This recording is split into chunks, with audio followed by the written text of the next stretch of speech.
मेरे संस्कृत भाषा ज्ञान चैनल में आपका बहुत बहुत स्वागत है। जैसा कि हम अनुच्छेद लेखन कर रहे हैं, अनुच्छेद लेखन में प्रथम भाग और द्वितीय भाग आ चुका है। आज हम तीसरे भाग की चर्चा करेंगे। तीसरे भाग में हम सीखेंगे कि आखिरकार अनुच्छेद में किन किन बातों का ध्यान रखा जाता है। इन बातों की भी चर्चा हमने भाग 2 में कर दी। आज हम देखेंगे कुछ अनुच्छेदों के उदाहरण और उनको करने की कोशिश भी करेंगे। जैसे अनुच्छेद में कई किस किस प्रकार के प्रश्न आते हैं। मुख्य रूप से 10वीं स्तर तक के मैं बताऊं मैं प्रश्नों को, तो उसमें से कोई सी कहावत भी आपको दे सकते हैं। जैसे एक कहावत है, आराम हराम है। आराम हराम है, जैसे मैंने ले दिया अनुच्छेद लेखन में।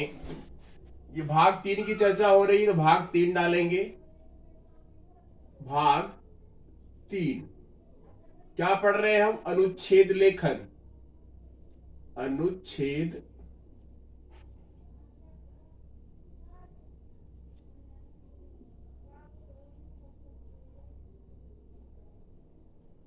ये है अनुच्छेद लेखन। अनुच्छेद लेखन में हमने कहा है कि एक टॉपिक हमको जैसे मिल गया, अभी अभी चर्चा मैंने की, जैसे कि कई सारे टॉपिक हो सकते हैं। जैसे मैंने कहा आराम हराम है। आराम हराम है,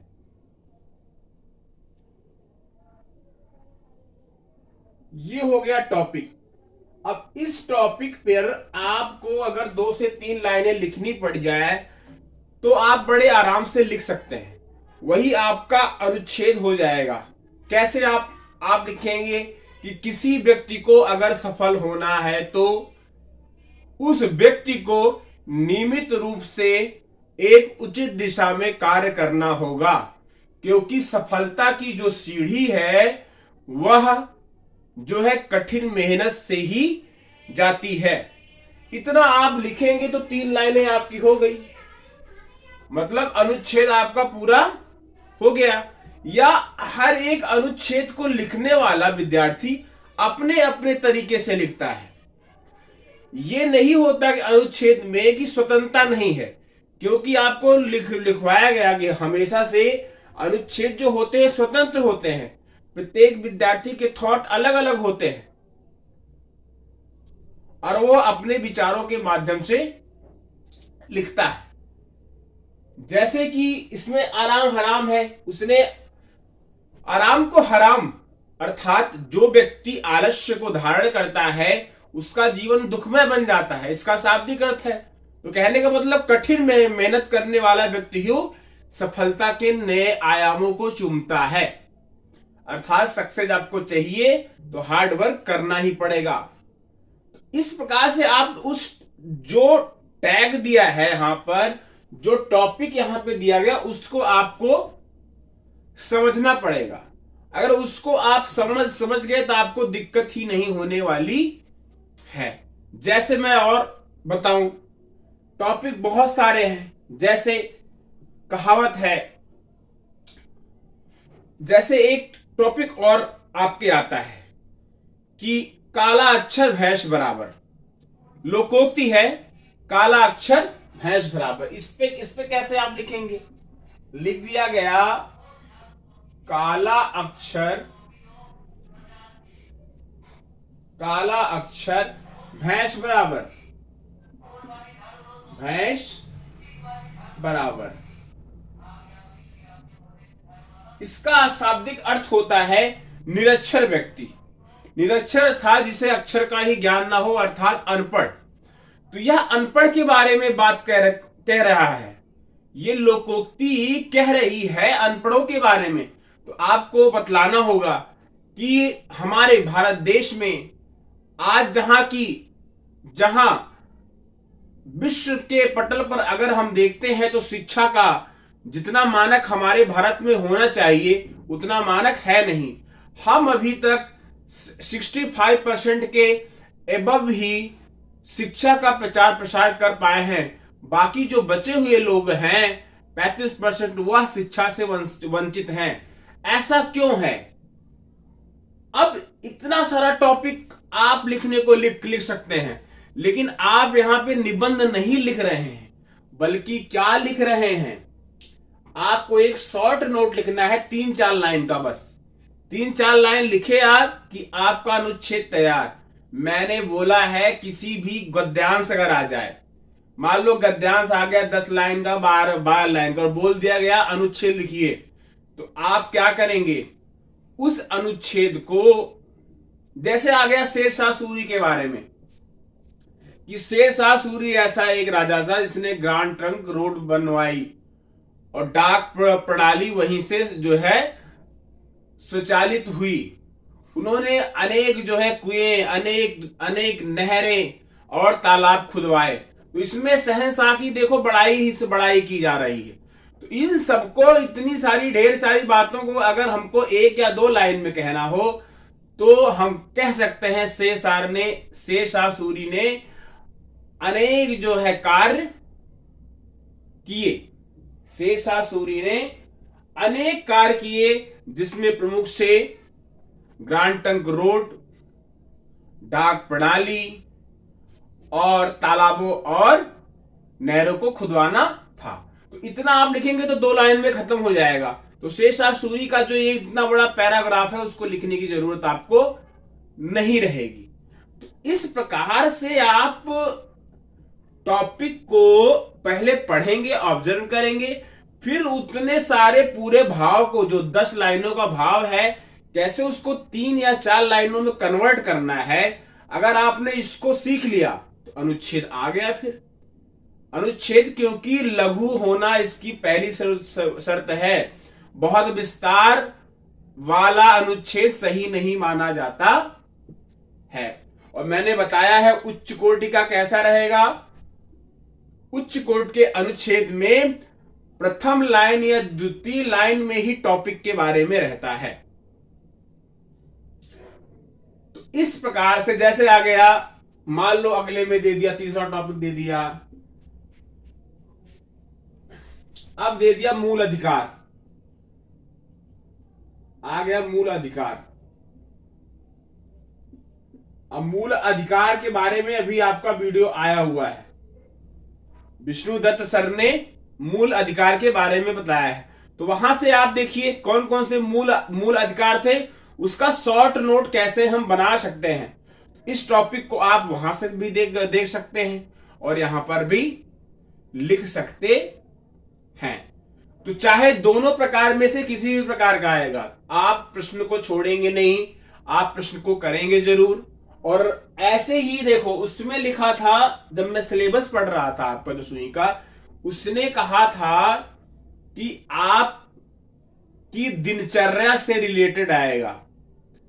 दिनचर्या का मतलब कि आप जो काम करते हैं, जैसे आपके की दिनचर्या में से आपके पठन पाठन से आ सकता है, या कोई जो है लोकोक्ति आ सकती है, लोगों के द्वारा कही हुई उक्ति आ सकती है।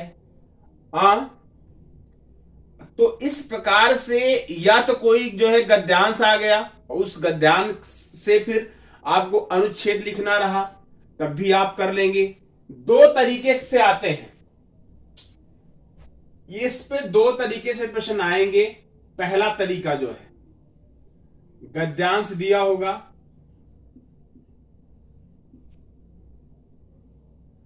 गद्यांश से अनुच्छेद लिखना एक तरीका है, गद्यांश से अनुच्छेद लिखना।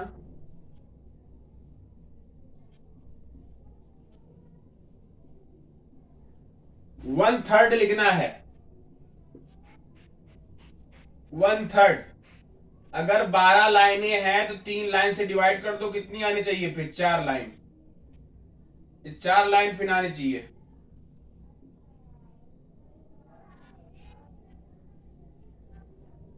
कहने का मतलब 1/3 ही लिखना है। अगर बेस्ट आपको मार्क्स पाने हैं तो कम से कम लिखना है। और दूसरी बात, कोई लोकोक्ति दी है, जैसे लोगों के द्वारा कोई उक्ति कही गई है, कोई नारा कहा है, जैसे आ गया तुम मुझे खून दो मैं तुम्हें आजादी दूंगा,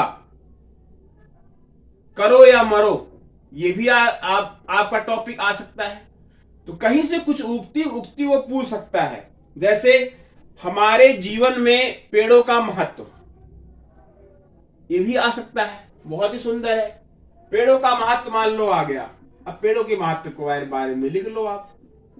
पेड़ों का हमारे जीवन में महत्व, हमारे जीवन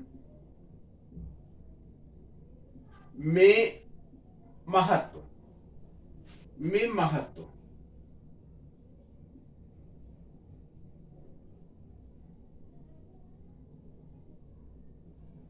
पेड़ों का हमारे जीवन में महत्व, तो महत्व क्या है उसके बारे में लिखा सकते हैं। अधिकार, महत्व, और दूसरी चीज की मैं चर्चा कर रहा था ऐसे ही। लोकोक्ति अगर आती है तो आप घबराएंगे नहीं। लोकोक्ति का अर्थ आपको लोकोक्तियां याद रहेंगी। लोकोक्ति के अनुच्छेद भी आते हैं। तो इस जैसे ये लोकोक्ति है, काला अक्षर भैंस बराबर अर्थात निरक्षर। इस प्रकार से आप घबराएंगे नहीं, प्रश्नों को सॉल्व करेंगे जरूर से जरूर, और बिल्कुल आप कर लेंगे, इतना मुझे विश्वास है। जैसे आप अपठित गद्यांश से जब आंसर निकाल सकते हैं, सीख लिया है, तो उसी प्रकार का ये भी उसी से रिलेटेड है। आपको घबराने की जरूरत बिल्कुल नहीं। तो खूब अभ्यास करें इस पर। अगर आपको नहीं आ रहा है समझ में तो कमेंट करें कि सर आपने जो समझाया, जो बतलाया वह नहीं हमारे समझ में आया। ये दो तरीके के आते हैं, गद्यांश से अनुच्छेद लिखना, या कोई लोकोक्ति का अनुच्छेद आ जाएगा, या कोई टॉपिक आपको दे देगा तीसरे प्रकार का। जैसे ये मैंने बता दिया, हमारे जीवन में पेड़ों का हमारे जीवन में महत्व, जीवन से संबंधित, ठीक है, यहां पे लिख लो जीवन से संबंधित। और इसने क्या कहा है, आपके सिलेबस में 10th के सिलेबस में यही कहा गया है कि जीवन से संबंधित यही लोकोक्ति ज्यादा आने वाली है। अब वह लोकोक्ति आप प्रीवियस ईयर में जाइए, गद्यांश में से निकाल के लिखने वाली आती है या कोई टॉपिक देता है। इन चीजों को आप देख लीजिएगा और कमेंट में करिएगा सर हमारे में एक टॉपिक दिया होता है उस पे या लिखने वाला आता है, कि ऐसे जो है गद्यांश दिया रहेगा बड़ा सा, उसमें में से खोज के लिखने वाला आता है। इसको आप बतलाइएगा हमें कि आखिरकार कौन सा वाला आता है,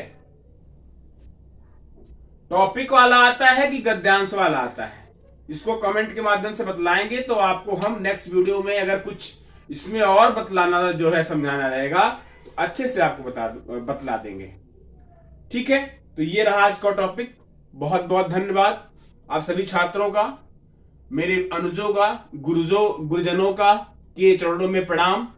और अंतिम शब्द मैं कहता हूं जो वही कहूंगा, जय हिंद, वंदे मातरम, भारत माता की जय। बहुत बहुत धन्यवाद आप सभी का। स्वस्थ रहें, व्यस्त रहें, मस्त रहें और खूब पढ़ाई करते रहें। बहुत बहुत धन्यवाद सभी का।